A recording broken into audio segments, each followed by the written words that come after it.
eyes are on Doha ahead of tomorrow's scheduled summit aimed at reaching the elusive hostage-for-ceasefire agreement. The White House issued a statement telling Hamas to send negotiators, close the deal, and get it done for the people of Gaza. Earlier, Hamas announced that it does not intend to send representatives to the summit, although Qatar insists Hamas will be represented. Israel plans to send a team led by Mossad chief David Barnea. The exact mandate for the negotiating team remains unclear. Earlier this month, negotiators warned Netanyahu that it won't be possible to reach a deal with the new demands that the prime minister issued in late July. Netanyahu insists that he has not added any new demands, rather offered clarifications that allow for the deal to be implemented. The U.S. is pressuring Iran and Hezbollah to postpone or cancel vows to attack Israel for the assassination of Hamas leader Haniyeh in Tehran and Hezbollah commander Fuad Shukr in Beirut 2 weeks ago.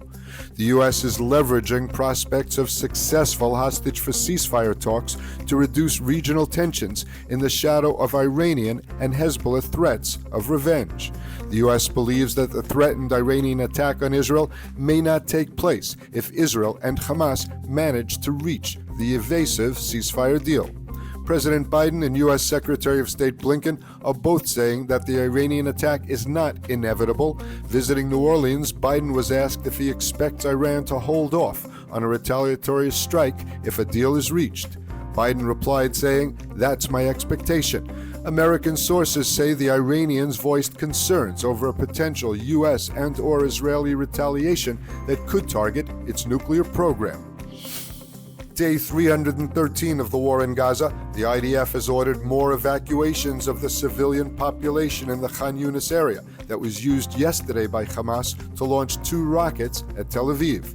One of the rockets landed inside Gaza and the other landed in the sea off the Tel Aviv coast. The blast was heard in much of the city.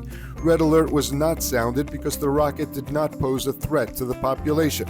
The IDF has assessed that Hamas still possesses the capability to launch rockets at central Israel or Jerusalem, but the terror group does not have many long-range rockets or launchers left to use.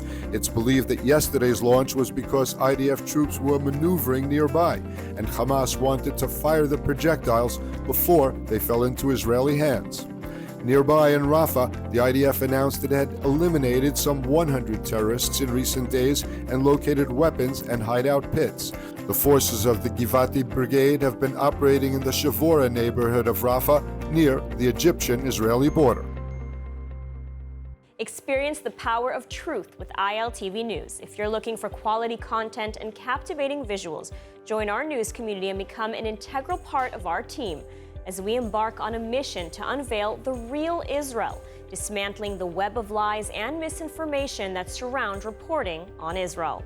By subscribing to ILTV News, you will not only have access to the latest updates, but you will also amplify our message, creating a ripple effect that carries the truth far and wide.